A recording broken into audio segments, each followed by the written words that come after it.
बहुत बहुत स्वागत है आपका पढ़ाई करो ऑनलाइन पर। आज की क्लास के माध्यम से देखेंगे। आज की क्लास में हम फाइनली आगरा यूनिवर्सिटी का प्रीवियस ईयर का क्वेश्चन पेपर सॉल्व कराने का प्रयास करूंगा, क्योंकि आपका कल ही पेपर लगा हुआ है। इकोनॉमिक्स का, अर्थशास्त्र का कल ही पेपर पड़ रहा है, इसलिए सभी विद्यार्थी पेपर देने से पहले इस वीडियो को जरूर देख के जाएंगे। इसमें से काफ़ी प्रश्न आपको अपने एग्जाम में कल के देखने को मिलेंगे, इसलिए सभी विद्यार्थी एक बार इसको जरूर देख के जाएंगे। यदि हम पेपर की बात करें तो भैया टोटल आपके 100 आपके MCQ क्वेश्चन आएंगे इसमें, और 75 नंबर आपका पूरा का पूरा प्रश्न पत्र रहेगा।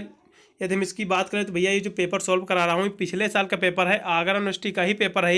एक मैंने पेपर जो है PDF फाइल उसका मैंने टेलीग्राम पर डाल दिया है, आप उसको भी एक बार देख लेना है। ये वीडियो पूरा देखने के पश्चात एक PDF जो मैंने अन्य यूनिवर्सिटी का भी डाल दिया है उसको भी जाकर एक बार देख लेना है।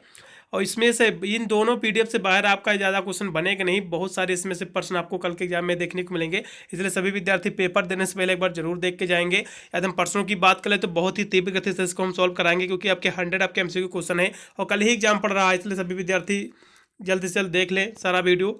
यदि हम प्रश्नों की बात करें तो पहला क्वेश्चन में आ चुका हूँ। इसका जो पहला क्वेश्चन आपका दिया हुआ है कि पैरेटो का जो है अर्थशास्त्र आधारित है। पैरेटो का जो अर्थशास्त्र भैया किस पर आधारित है? यदि इस क्वेश्चन की बात करें तो भैया आधारित है क्रमवाचक दृष्टिकोण पर। पहला ऑप्शन लगाइएगा, एकदम सही रहेगा। क्रमवाचक दृष्टिकोण पर आधारित है, पहला ऑप्शन इसमें एकदम राइट रहेगा। अगला क्वेश्चन फिर आपका दिया गया किस अर्थशास्त्री का संबंध जो है नव कल्याण अर्थशास्त्र से नहीं है? यदि हम इस क्वेश्चन की बात करें भैया तो नव इसे पूछा गया है कि नव कल्याण अर्थशास्त्र से नहीं है किसका संबंध। इसमें तो देखा जाए तो इसमें से कौन सा विकल्प सही होना चाहिए? पैरेटो का है या फिर काल्डोर का या फिर मल्थन या फिर हिग्स, किसका संबंध नहीं है? एक बार ये प्रश्न आपको देख लेना है, ये प्रश्न मैं आपको छोड़ दे रहा हूँ, थोड़ा सा इसमें से डाउट है और सभी प्रश्न देखेंगे। अगला क्वेश्चन आपका दिया हुआ 2 नंबर, यदि किसी को पता हो तो कमेंट कर सकता है। अगला क्वेश्चन फिर आपका दिया कि आय के कारक क्या है? यदि आय के हम कारक की बात कर ले तो आय के कारक किराया, मजदूरी, ब्याज ये सभी हैं, इसलिए डी ऑप्शन एकदम सही रहेगा, उपरोक्त सभी। अगला क्वेश्चन फिर आपका दिया कि दीर्घ काल में जो है श्रम की पूर्ति होती है। दीर्घ काल में श्रम की पूर्ति होती है, किससे इसकी पूर्ति होती है? यदि हम इस क्वेश्चन की बात कर ले 4 नंबर क्वेश्चन की तो भैया इसकी पूर्ति होती है इंक्रीज से। ठीक है, इसमें का जो है बी ऑप्शन एकदम सही रहेगा। अगला क्वेश्चन फिर आपका दिया कि आपका ह्रासमान जो है सीमांत उपयोगिता जो है का नियम जो है लागू होता है। ह्रासमान सीमांत उपयोगिता का नियम लागू होता है, किस पर लागू होता है? यदि इस क्वेश्चन की बात कर ले भैया तो शराबी पर, कंजूस पर या फिर डाक टिकट एकत्रित करने वाले पर। बिल्कुल इसका सी ऑप्शन लगाइएगा, एकदम सही रहेगा। अगला क्वेश्चन फिर आपका दिया हुआ है 6 नंबर कि अर्थशास्त्र के जनक कौन है? अर्थशास्त्र के हम जनक की बात करें तो अर्थशास्त्र के भैया जनक कौन है? बिल्कुल एडम स्मिथ हैं, लगाइएगा इसमें का तीसरा विकल्प। एडम स्मिथ जो है अर्थशास्त्र के जनक है, ये प्रश्न बिल्कुल आपको अपने एग्जाम में देखने को मिलेगा कल के। अगला क्वेश्चन फिर आपका दिया हुआ है कि आपका अर्थशास्त्र पुस्तक किसने लिखी है? अर्थशास्त्र की हम बात करें तो भैया अर्थशास्त्र पुस्तक जो है किसने लिखी है? तो चाणक्य ने लिखी है, जिसे कैटिल्य भी कहते हैं, इसलिए इसका जो है बी ऑप्शन एकदम राइट रहेगा। बी ऑप्शन इसमें का एकदम राइट रहेगा।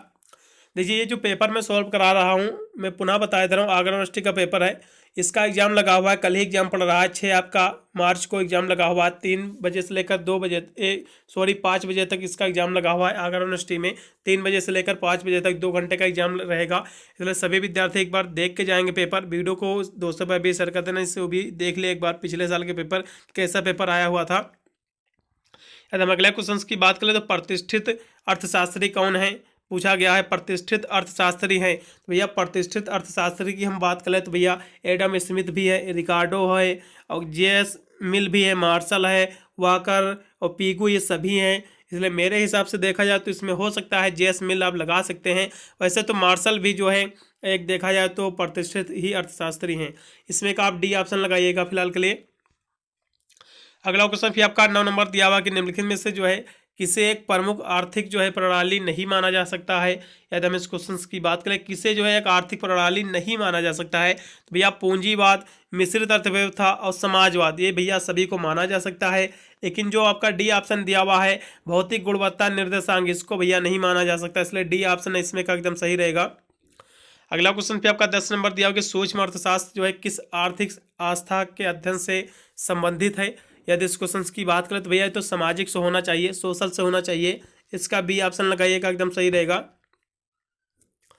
अगला क्वेश्चन फिर आपका दिया 10 नंबर आपका क्वेश्चन हो गया, ये आपका दिया हुआ सूक्ष्म अर्थशास्त्र किस आर्थिक संस्था के अध्ययन से संबंधित है। या भैया यहाँ से अध्ययन पूछा है तो भैया अध्ययन तो व्यक्तिगत ही होगा, इसलिए आप इंडिविजुअल लगाइएगा। इसका डी ऑप्शन एकदम सही रहेगा। 10 नंबर क्वेश्चन का डी ऑप्शन एकदम सही रहेगा। अगला क्वेश्चन भी आपका दिया हुआ है कि अर्थशास्त्र है। अर्थशास्त्र देखा जाए तो एक विज्ञान वैसे तो कहा गया है और कहेंगे कला भी कहा गया है, इसलिए आप कला और विज्ञान दोनों लगाइएगा। मेरे हिसाब से तो सी ऑप्शन रहेगा सही। 12 नंबर क्वेश्चन दिया कि प्रमुख जो है आर्थिक समस्या क्या है। यदि इस क्वेश्चन की बात करें तो भैया प्रमुख आर्थिक समस्या की हम बात कर ले तो भैया व्यापक गरीबी, बड़े पैमाने पर बेरोजगारी, यही दोनों दो चीज़ सबसे ज़्यादा है। एक हो गई गरीबी, एक हो गई बेरोजगारी। तो मेरे हिसाब से इसमें का जो है व्यापक पैमाने पर तो बेरोजगारी है भैया, इसलिए मेरे हिसाब से तो बी ऑप्शन एकदम सही होना चाहिए। बी ऑप्शन एकदम राइट है इसमें का। अगला क्वेश्चन आपका दिया हुआ 13 नंबर की अर्थव्यवस्था की मुख्य जो है आर्थिक समस्या क्या है। अर्थव्यवस्था की मुख्य जो है आर्थिक समस्या क्या है। यदि इस क्वेश्चन की बात करें तो भैया क्या उत्पादित किया जाए, कैसे उत्पादित किया जाए और किसके लिए उत्पादित किया जाए, ये सभी हैं भैया, इसलिए इसमें का डी ऑप्शन एकदम सही रहेगा, उपयुक्त तो सभी।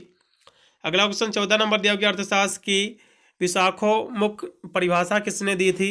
यदि इस क्वेश्चन की बात करें तो भैया किसने दी थी, तो आपका 14 नंबर क्वेश्चन दिया हुआ पर्सन बिल्कुल आपको अपने एग्जाम में देखने को मिलेगा। सैमुअल्सन ने दिया था, सैमुअल्सन ने दिया था, इसका जो लगाइएगा बी ऑप्शन एकदम राइट रहेगा। 15 नंबर क्वेश्चन दिया हुआ है कि किस अर्थशास्त्री ने जो है चुनाव की समस्या को जो है आर्थिक समस्या की संज्ञा दी है। यदि इस क्वेश्चन की बात करें तो मेरे हिसाब से जे.एस. मेहता होना चाहिए, इसका डी ऑप्शन लगाइएगा। अगला क्वेश्चन आपका दिया हुआ 16 नंबर की किस आर्थिक प्रणाली में जो है निजी एवं सार्वजनिक क्षेत्र जो है का सह अस्तित्व होता है। यदि इस क्वेश्चन की बात करें 16 नंबर क्वेश्चन की तो भैया किसका होता है, मिश्रित अर्थव्यवस्था का होता है, मिक्स्ड इकोनॉमी का होता है, इसका आप सी ऑप्शन लगाइएगा, एकदम सही रहेगा इसमें का।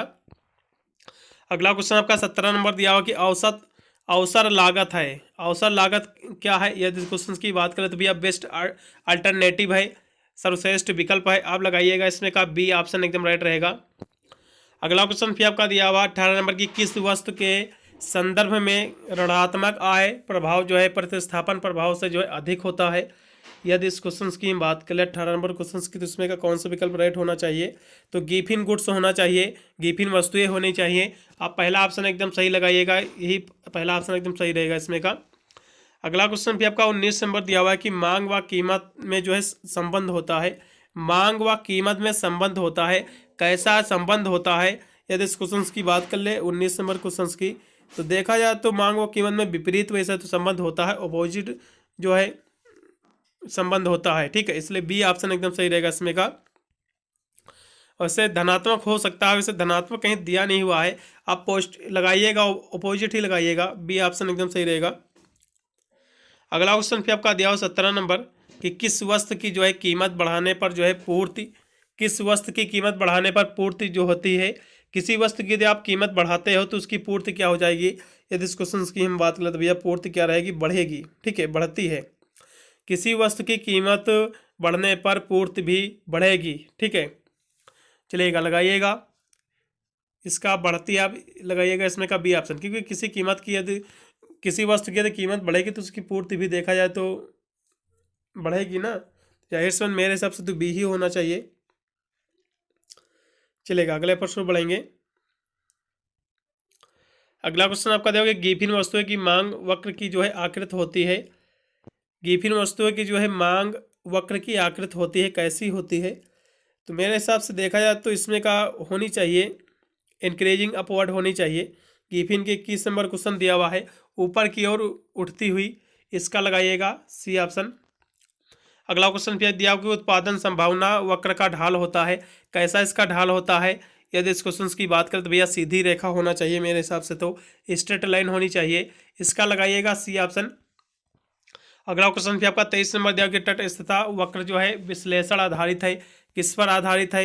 यदि इस क्वेश्चन की हम बात करें 23 नंबर क्वेश्चन की तो ये आधारित है आपका किस पर आधारित है, ये है क्रमवाचक दृष्टिकोण पर आधारित है, इसका लगाइएगा बी ऑप्शन एकदम सही रहेगा। अगला क्वेश्चन दिया होगा पूर्णतः लोचदार मांग के संदर्भ में मांग की लोच का मान क्या होता है। मान यहाँ पूछा है मांग की लोच का, तो भैया इनफाइनाइट होता है, अपरिभाषित होता है, इन्फिनिटी लगाइएगा, बी ऑप्शन एकदम सही रहेगा। उपभोक्ता की बचत कम होने के क्या कारण है। यदि इस क्वेश्चन की बात करें तो भैया उपभोक्ता की बचत कम होने के बहुत सारे कारण, जैसे कि आर्थिक संतुष्टि भी है वस्तु की कीमत समान होना, वस्तु की कीमत की अपेक्षा अधिक संतुष्टि, ये सभी हो सकते हैं। इसलिए डी ऑप्शन लगाइएगा, एकदम सही रहेगा। अगला क्वेश्चन दिया 26 नंबर की, मांग की जो है आड़ी लोच का सिद्धांत किसने दिया था? मांग की आड़ी लोच का सिद्धांत जो है ये किसने दिया था? तो भैया ये दिया था अल्फ्रेड मार्शल ने दिया था, अल्फ्रेड मार्शल ने दिया था। इसका तो मेरे हिसाब से देखा जाए मांग की आड़ी लोच के सिद्धांत जो है अल्फ्रेड मार्शल ने दिया था, इसलिए इसमें का कोई भी ऑप्शन सही नहीं दिख रहा है। तो आप इसमें का जो है आप ये लगा सकते हैं डी ऑप्शन। ठीक है, 26 नंबर क्वेश्चन आपका हो गया। फिर अगला क्वेश्चन आपका दिया हुआ 27 नंबर, इसको भी देखेंगे। 27 नंबर आपका क्वेश्चन दिया हुआ है कि मांग की कीमत लोच से अभिप्राय है। मांग की कीमत लोच से अभिप्राय है, किसका अभिप्राय है? तो ये क्वेश्चन देखा जाए तो 27 नंबर क्वेश्चन का तो इसमें का राइट विकल्प रहेगा पहला, क्योंकि कीमत में जो है परिवर्तन के कारण ही मांग में परिवर्तन होता है। बिल्कुल पहला ऑप्शन एकदम सही रहेगा। फिर अगला क्वेश्चन आपका दिया हो कि सबसे कम मांग की लोच किसकी है? सबसे कम मांग की लोच किसकी है? तो भैया कार हो गई, घर, टीवी, ये सबकी तो हाई है, लेकिन नमक जो है, नमक की लोच जो है सबसे कम है, इसलिए बी ऑप्शन एकदम सही रहेगा। औसत स्थिर लागत का सूत्र क्या होता है? औसत स्थित लागत का सूत्र बिल्कुल देख के जाइएगा, बहुत ही महत्वपूर्ण प्रश्न है। इसका भैया जो सूत्र होता है, इसका सूत्र होता है TVC/Q होता है, TVC/Q होता, सी लगाइएगा ऑप्शन इसमें का। अगला क्वेश्चन भी आपका दिया हुआ है 30 नंबर की, मांग की आय लोच का सूत्र क्या होता है? तो इसका सूत्र होता है भैया, पहला ऑप्शन लगाइएगा, एकदम सही रहेगा इसमें का, पहला ऑप्शन इसमें का एकदम राइट है। अगला क्वेश्चन भी आपका दिया हुआ है 31 नंबर की, आर्थिक आय लोच वाली वस्तुएं हैं। आर्थिक आय लोच वाली वस्तुएं कौन कौन सी है?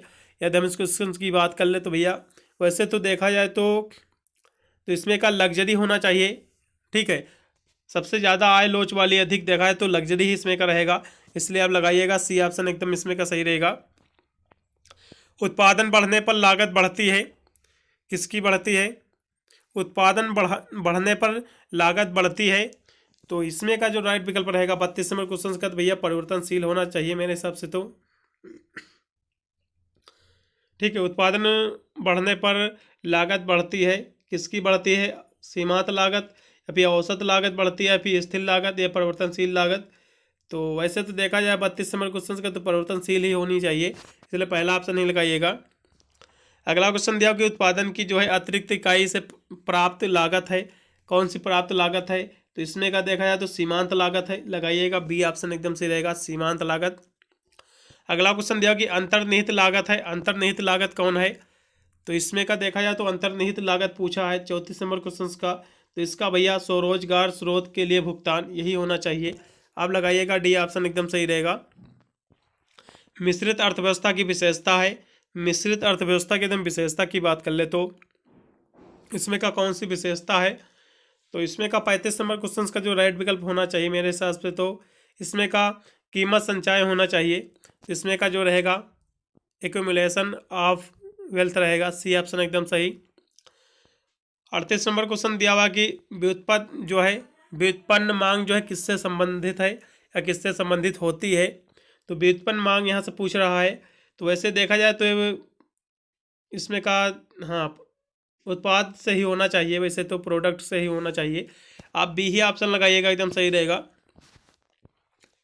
अगला क्वेश्चन दिया कि मांग प्रभावित होती है, मांग किससे प्रभावित होती है? तो आय के परिवर्तन से भी, और वितरण में भी परिवर्तन से भी, और कीमत में परिवर्तन से भी, सभी से के परिवर्तन से ही प्रभावित होती है, इसलिए आप इनमें से सभी लगाइएगा, डी ऑप्शन एकदम सही रहेगा। मांग की लोच है, तो भैया मांग की लोच गुणात्मक और ऋणात्मक दोनों है, इसलिए सी ऑप्शन लगाइएगा। फिर अगला क्वेश्चन आपका दिया हुआ है गॉसन का प्रथम नियम क्या है? गॉसन का प्रथम नियम क्या है? यदि हम इस क्वेश्चन की बात कर ले 39 नंबर क्वेश्चन के, तो गॉसन का जो प्रथम नियम है सीमांत उपयोगिता ह्रास नियम को ही जो है गॉसन का प्रथम नियम कहा गया है, पहला ऑप्शन एकदम सही रहेगा इसमें का। अगला क्वेश्चन फिर आपका 40 नंबर दिया कि मांग की लोच की अवधारणा को जो है किसने दिया था? मांग की लोच की अवधारणा को जो है किसने दिया था? बहुत ही महत्वपूर्ण प्रश्न है, इसको जो है अल्फ्रेड मार्शल ने दिया था, इसका लगाइएगा बी ऑप्शन एकदम सही रहेगा। अगला क्वेश्चन फिर आपका दिया हुआ कि उपभोक्ता की बचत को जो है सर्वप्रथम किसने दिया था?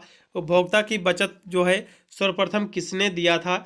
यदि हम इस क्वेश्चन की बात कर ले तो भैया ये 41 नंबर आपका क्वेश्चन दिया हुआ है। तो 41 नंबर जो है ये जो उपभोक्ता की जो बचत है, देखा जाए तो एक हिसाब से 19वीं शताब्दी में जो है के मध्य जो है इंजीनियर जूल्स ड्यूपिट ने जो है सबसे पहले जो है आर्थिक अधिशेष की जो है अवधारणा को प्रतिपादित किया है। लेकिन अर्थशास्त्री अल्फ्रेड मार्शल ने जो है उन्होंने जो है इस अवधारणा को जो है अर्थशास्त्र में प्रसिद्धि दिलाई है। तो वैसे देखा जाए तो श्रेय तो भैया देखा जाए तो ड्यूपिट को ही जाता है, क्योंकि इन्होंने ही जो है ये इंजीनियर एक थे अर्थशास्त्र के कह सकते हो आप, ये जो है सबसे पहले जो है इसकी जो है अवधारणा को प्रतिपादित किया था। इसकी बाद जो है उपभोक्ता की बचत को जो है देखा जाए तो प्रसिद्धि जिसे आप कह सकते हैं, तो उसे प्रसिद्धि जो है मार्शल ने दिलाई थी। तो इसमें का आप सी ही ऑप्शन लगाइएगा, या तो प्रसिद्धि की बात पूछेगा तो मार्शल लगा सकते हैं। अगला क्वेश्चन फिर आपका 42 नंबर दिया कि सीमांत उपयोगिता है। सीमांत उपयोगिता है तो देखा जाए के हिसाब से तो सदैव शून्य या फिर घटती दर में वृद्धि, अंतिम इकाई से प्राप्त उपयोगिता या फिर उपरोक्त सभी। तो भैया 42 नंबर क्वेश्चन का देखा जाए तो अंतिम इकाई से प्राप्त उपयोगिता लगाइएगा, इसमें का सी ऑप्शन एकदम सही रहेगा। अगला क्वेश्चन दिया कि प्रकट अधिमान सिद्धांत प्रतिपादित किया था, किसने किया था इसका सिद्धांत प्रतिपादित? तो इसका सिद्धांत किया था पीए सेल्सन ने किया था, इसका लगाइएगा सी ऑप्शन एकदम सही रहेगा। 44 नंबर क्वेश्चन दिया कि सम सीमांत उपयोगिता के लिए जो उपयोगिता की शर्त है, कौन सी इसकी शर्त है? तो भैया दोनों शर्तें हैं, इसलिए सी ऑप्शन एकदम सही रहेगा। अगला क्वेश्चन दिया कि समान संतुष्टि वाले दो वस्तुओं के संयोग को दर्शाता है, क्या दर्शाता है? तो इसमें का देखा जाए तो इनडिफरेंट कर्व होना चाहिए, इसका लगाइएगा सी ऑप्शन तटस्थता वक्र चलेगा, सी ऑप्शन रहेगा 45 नंबर क्वेश्चन का भी। अगला क्वेश्चन आपका दिया हुआ है कि मूल्य प्रभाव है, मूल्य प्रभाव है आय प्रभाव प्लस प्रतिस्थापन प्रभाव, पहला ऑप्शन है इसमें का एकदम सही रहेगा 46 नंबर क्वेश्चन का। अगला क्वेश्चन दिया कि उपयोगिता जो है तुष्ट गुण के जो है प्रतिपादक थे, इसके प्रतिपादक कौन थे? तो भैया मार्शल जी थे, पहला ऑप्शन इसमें का एकदम सही रहेगा। अगला क्वेश्चन दिया कि कर्मवाचक उपयोगिता की जो अवधारणा है किसने दिया था? तो इसको भी देखा जाए तो वैसे मार्शल ने दिया था इसको भी, तो इसमें का वैसे देखा जाए तो आप इनमें से कोई नहीं आप लगा सकते हैं। इसमें के मार्शल और हो सकते हैं कि सेल्यूसन ने भी साथ में दिया होगा, तो मेरे हिसाब से पहला ही ऑप्शन लगाइएगा। अगला क्वेश्चन दिया था 49 नंबर दिया हुआ है कि बजट रेखा का जो है ढाल दर्शाता है, किसका ढाल दर्शाता है? तो भैया दोनों वस्तुओं का जो है संतुष्टि स्तर पर दर्शाता है, या फिर उपभोक्ता का आय स्तर पर, या फिर दो वस्तुओं का मूल्य अनुपात पर, या फिर किसी देश का मूल्य पर। भैया तो दो वस्तुएं का जो मूल्य अनुपात है इसी पर दर्शाता है, सी ऑप्शन एकदम सही रहेगा। अगला क्वेश्चन फिर आपका दिया कि निम्नलिखित में से जो है पूंजीवादी देश नहीं है, तो पूंजीवादी देश जो भैया यूएसए नहीं है, इसका लगाइएगा बी ऑप्शन। अगला क्वेश्चन दिया कि समाजवाद के जन्मदाता कौन है? तो समाजवाद के जन्मदाता की बात कर ले तो भैया कार्ल मार्क्स जी हैं, इसका लगाइएगा बी ऑप्शन एकदम सही रहेगा। ऋजु रेखाएं संबंधित है, ऋजु रेखाएं जो हैं किससे संबंधित है? यदि हम इस क्वेश्चन की बात करें तो भैया प्रोडक्शन से संबंधित है, उत्पादन से संबंधित है, डी ऑप्शन एकदम सही रहेगा। परिवर्तनशील अनुपातों के नियम की जो है कितनी अवस्थाएं पाई गई हैं? भैया 4 अवस्थाएं पाई गई हैं। कितनी अवस्थाएं? 4 नहीं सॉरी 3 अवस्थाएं पाई गई हैं, 3 स्टेज पाई गई हैं, इसमें का तीसरा ही ऑप्शन एकदम सही रहेगा 3 स्टेज।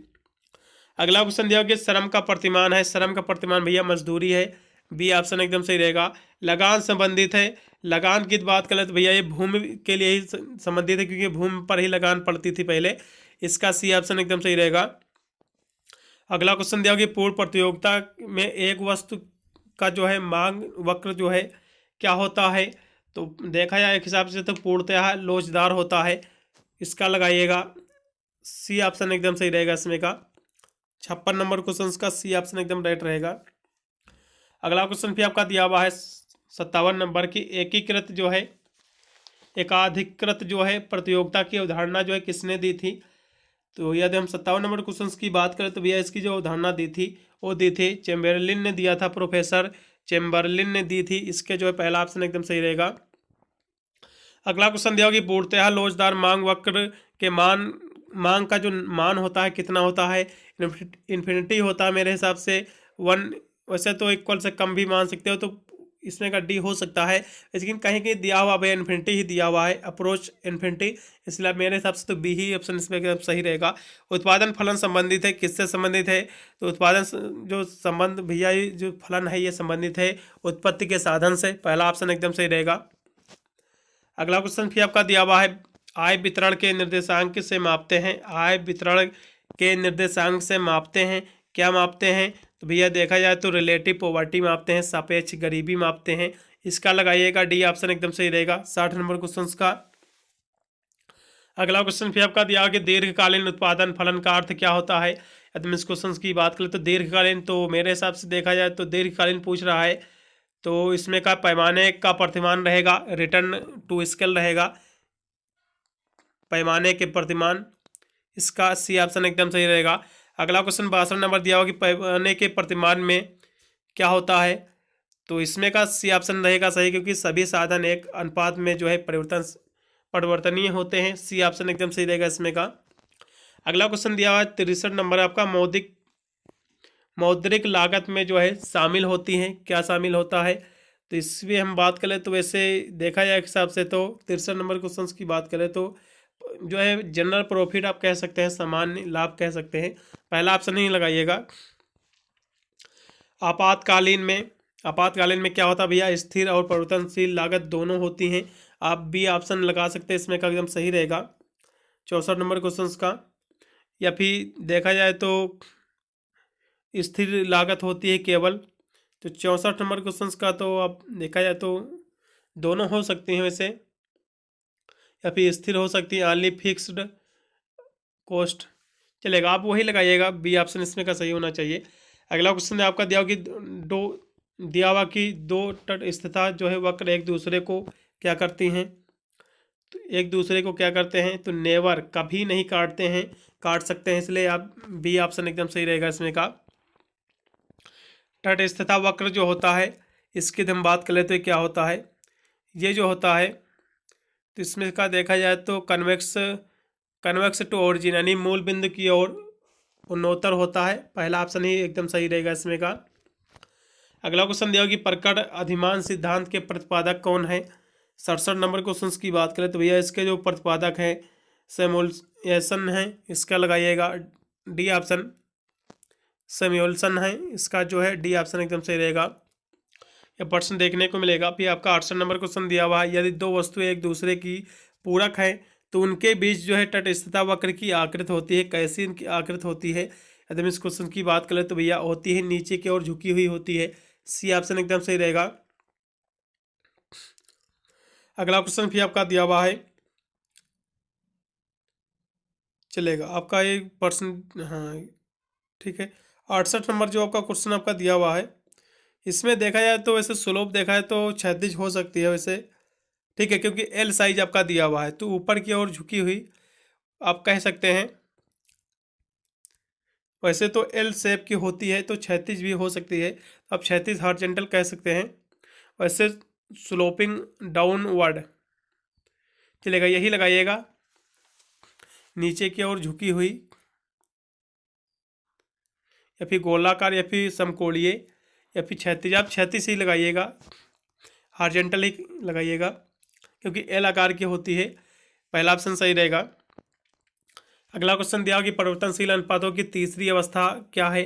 यदि हम इस क्वेश्चन की बात करें तो भैया तीसरी अवस्था क्या है? इसकी जो तीसरी अवस्था है वो है सीमांत और लागत दोनों उत्पादन ऋणात्मक होता है, सी ऑप्शन एकदम सही रहेगा इसमें का। 70 नंबर क्वेश्चन दिया कि सीमांत उपयोगिता नियम जो है चालू होने का कारण कौन कौन से हैं? तो भैया ए व बी दोनों कारक इसके हैं, कारण हैं, क्योंकि वस्तु एक दूसरे की पूरक होती हैं, वस्तु एक दूसरे की जो है स्थानपन्न होती हैं, इससे सी ऑप्शन एकदम सही रहेगा। अगला क्वेश्चन दिया कि पूर्ण प्रतियोगिता में जो है एक वस्तु का मांग वक्र जो होता है कैसा होता है? जो है पूर्णतः जो होता है लोचदार होता है, इसका लगाइएगा, कौन सा विकल्प सही रहेगा भैया? तो इसमें 71 नंबर क्वेश्चन का जो सही विकल्प रहेगा वो रहेगा पूर्णतः लोचदार, इसका डी ऑप्शन एकदम सही रहेगा। अगला क्वेश्चन फिर आपका दिया हुआ है 72 नंबर, बाजार के लिए आवश्यक तत्व कौन सा है? तो बाजार के लिए आवश्यक तत्व भैया क्रेता एवं विक्रेता दोनों आवश्यक हैं, वस्तु की कीमत भी है, एक वस्तु भी है, तो भैया देखा जाए तो सभी हैं, वैसे तो आप कह सकते हैं आवश्यक तत्व ही हैं, ठीक है। तो 72 नंबर क्वेश्चन का तो मेरे हिसाब से एकदम डी ऑप्शन एकदम राइट रहेगा। अगला क्वेश्चन दिया हो कि जब किसी वस्तु का जो है क्रय एवं विक्रय केवल एक क्षेत्र या स्थान तक सीमित होता है तो उस बाजार को कहते हैं स्थानीय बाजार कहते हैं, लोकल मार्केट कहते हैं। पहला ऑप्शन एकदम सही रहेगा।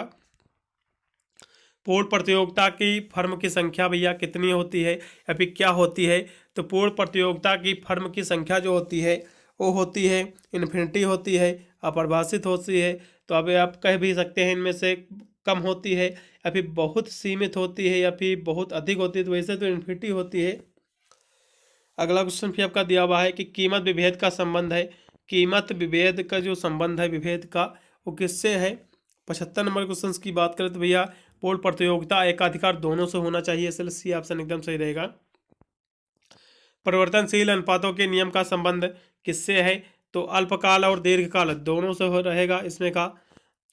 तो इसमें का पहला ही ऑप्शन लगाइएगा 76 नंबर क्वेश्चन का।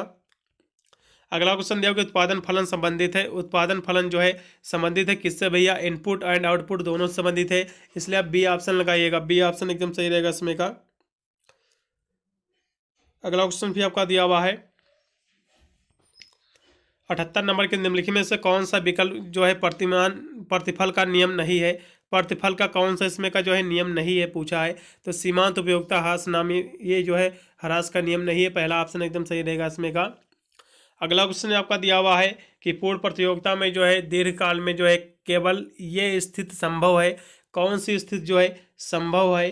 पूर्ण प्रतियोगिता में जो दीर्घकाल में केवल ये स्थिति पूर्ण प्रतियोगिता जो होता है इसमें कौन सी स्थिति जो है बाजार में कौन सी स्थिति संभव है? तो यदि हम इस क्वेश्चन की बात करें तो भैया इसमें कौन सी स्थिति संभव है? हानि की संभव है, जीरो प्रॉफिट है इसमें होता है, इसलिए आप हानि लगा सकते हैं। अगला क्वेश्चन भी आपका दिया हुआ है कि उत्पादक का उद्देश्य होता है। उत्पादक का उद्देश्य क्या होता है? तो वैसे देखा जाए तो लाभ अधिकतम करना हो सकता है, ये भी उत्पादक का उद्देश्य उपयोगिता अधिमान करना और लागत अधिकतम करना, ये सभी भैया, इसलिए डी ऑप्शन सही रहेगा इसमें का। 80 नंबर क्वेश्चन का 81 नंबर दिया हुआ कि जो है अल्पकाल में एकाधिकार को मिलता है, क्या मिलता है? तो देखा जाए तो सामान्य लाभ, असामान्य लाभ, हानि, ये सभी कुछ मिल सकता है, इसलिए डी ऑप्शन लगाइएगा। अगला क्वेश्चन आपका दिया हुआ कि आर्थिक नियम होते हैं। आर्थिक नियम जो होते हैं कैसे होते हैं भैया? सामाजिक होने चाहिए, मेरे हिसाब से तो सोशल रहेगा, पहला इसमें का बी ऑप्शन एकदम सही रहेगा। दूसरा निम्नलिखित में से कौन सा जो है समीकरण सीमांत उपयोगिता से संबंधित है? सीमांत उपयोगिता की हम बात करें तो कौन सा इसमें का जो है संबंधित है, ये आपका पूछ रहा है। तो इसमें का जो रहेगा 83 नंबर क्वेश्चन का, तो बी ऑप्शन एकदम सही रहेगा, आप बी ऑप्शन लगाइएगा इसमें का। अगला क्वेश्चन दिया कि सीमांत उपयोगिता हो सकती है। सीमांत उपयोगिता हो सकती है, कैसे हो सकती है? 84 नंबर क्वेश्चन की बात करें तो भैया पॉजिटिव निगेटिव या फिर जीरो या फिर उपरोक्त सही। तो पॉजिटिव निगेटिव दिया हुआ तो जाहिर सी बात है इसमें का डी भी एकदम सही रहेगा, डी ही ऑप्शन। अगला क्वेश्चन दिया हुआ कि दीर्घकालीन औसत लागत वक्र जो है निम्नलिखित भी कहलाता है, क्या कहलाता है? दीर्घकालीन तो भैया लॉन्ग कर्व कहलाता है, लंबा वक्र कहलाता है, पहला ऑप्शन सही रहेगा। अगला क्वेश्चन दिया हुआ कि जब सीमांत भौतिक उत्पादन शून्य होता है तो कुल भौतिक उत्पादन होता है, क्या होता है? तो भैया मैक्सिमम होना चाहिए, अधिकतम रहेगा, पहला ऑप्शन एकदम सही रहेगा। 86 नंबर क्वेश्चन का। अगला क्वेश्चन दिया कि निम्नलिखित में से जो है कौन सी जो है वस्तु अधिकतम उपभोक्ता की बचत देती है? कौन सी उपभोक्ता की बचत भैया देती है? तो नए मॉडल की कार हो सकती है, पहला ऑप्शन ही लगाइएगा, एकदम सही रहेगा। अगला क्वेश्चन दिया हुआ कि पूर्ण प्रतियोगिता में अल्पकालीन साम्य की स्थिति होती है, क्या होती है भैया? तो MR=MC होता है, मेरे हिसाब से होना चाहिए, या फिर AC=MR होता है। तो इसमें एक हिसाब से देखा जाए 88 नंबर क्वेश्चन की, तो पहला ऑप्शन एकदम सही रहेगा, पहला ही लगाइएगा। अगला क्वेश्चन आपका दिया कि अल्पाधिकार का तात्पर्य है, किससे भैया इसका तात्पर्य है? अल्पाधिकार की हम बात कर ले तो इसका जो तात्पर्य है अल्पाधिकार पूछा है तो थोड़े विक्रेता अधिक क्रेता, यानी अल्पाधिकार का मतलब जो है इसमें जो आप विक्रेता जो होते हैं इसको कहते हैं, इसमें 4 से कम कर नहीं सकते, 4 से 10 तक होते हैं, तो भैया एक विक्रेता तो हो नहीं सकता, इसलिए थोड़े विक्रेता और अधिक क्रेता हो सकता है, पहला ऑप्शन एकदम सही होना चाहिए। फिर अगला क्वेश्चन दिया हुआ है किंकर्ड मांग का जो है वक्र व्याख्या करता है, किसकी व्याख्या करता है? तो भैया जो है कीमत स्थिरता की करता है, स्टेबिलिटी का करता है, प्राइस स्टेबिलिटी की, इसलिए सी ऑप्शन एकदम सही रहेगा। अगला क्वेश्चन दिया हुआ है 91 के उपभोक्ता का संतुलन जो है वह बिंदु है जहां बजट रेखा क्या होता है। यदि इस क्वेश्चन की हम बात करें तो भैया बजट रेखा होता है तटस्थता वक्र को काटती है। तो मेरे हिसाब से जो है डी ऑप्शन होना चाहिए 91 नंबर का, डी ही ऑप्शन सही रहेगा।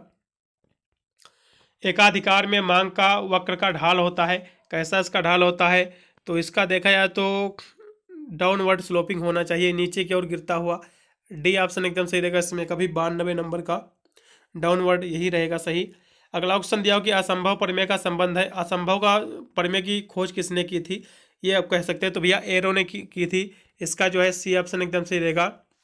अगला क्वेश्चन दिया हो कि निम्नलिखित में से जो कौन सा जो है साधन फलन का कारक नहीं है। साधन फलन जो है उत्पादन का कारक नहीं पूछ रहा है, तो इसमें भैया भूमि, श्रम पूंजी सभी, लेकिन कीमत नहीं, प्राइस नहीं, इसलिए इसमें का बी ऑप्शन रहेगा सही। मांग वक्र का ढाल जो है ऋणात्मक होता है, ये कथन किसका, ये सत्य है असत्य है, तो भैया ये सत्य है। अगला क्वेश्चन आपका दिया हुआ है 36 मांग वक्र जो है डी जो है दर्शाता है, क्या दर्शाता है। यदि हम इस क्वेश्चन की बात कर ले 96 नंबर की, तो भैया दर्शाता है अनंत दर्शाता है, पहला ऑप्शन एकदम सही रहेगा। लोचदार मांग पहला ऑप्शन इसमें का एकदम सही रहेगा। अगला क्वेश्चन आपका दिया हो कि बाजार विफलता का स्रोत है। बाजार विफलता का स्रोत भैया सभी हैं, सार्वजनिक सामान, बाजार नियंत्रण है सभी, इसलिए डी ऑप्शन एकदम सही रहेगा। बाह्यताएं कितनी प्रकार की होती हैं, बाह्यताएं कितनी प्रकार की भैया होती हैं। यदि हम इस क्वेश्चन की बात कर ले तो भैया बाह्यताएं जो होती हैं 4 प्रकार की होती हैं, इसलिए इसका जो है सी ऑप्शन एकदम सही रहेगा। कल्याणकारी अर्थशास्त्र का पिता किसे कहा जाता है। कल्याणकारी अर्थशास्त्र का पिता जो है किसे कहा जाता है भैया, पीगू को कहा जाता है, SGPG को कहा जाता है, ACPG को, डी ऑप्शन एकदम सही रहेगा। सामाजिक कल्याण फलन सिद्धांत प्रतिपादित किया था, किसने इसका सिद्धांत प्रतिपादित किया था, तो भैया इसका सिद्धांत जो है आपका बर्गसन एवं सैल्यूसन ने किया था, इसका सी ऑप्शन एकदम सही रहेगा। मैंने पूरा का पूरा पेपर मैंने सॉल्व करा दिया है, या 11 यूनिवर्सिटी का पेपर है, हो सकता है इसमें से काफ़ी पर्सन आपको अपने एग्जाम में कल के देखने को मिले, ये सभी विद्यार्थी देख के जाएंगे। एक पेपर का PDF मैंने दूसरी यूनिवर्सिटी का, वो भी मैंने जो है PDF फाइल उसका टेलीग्राम पर डाल रखा है, उसको भी एक बार जाकर देख लेना पेपर कैसे उसमें पर्सन बने हुए हैं इस बार के।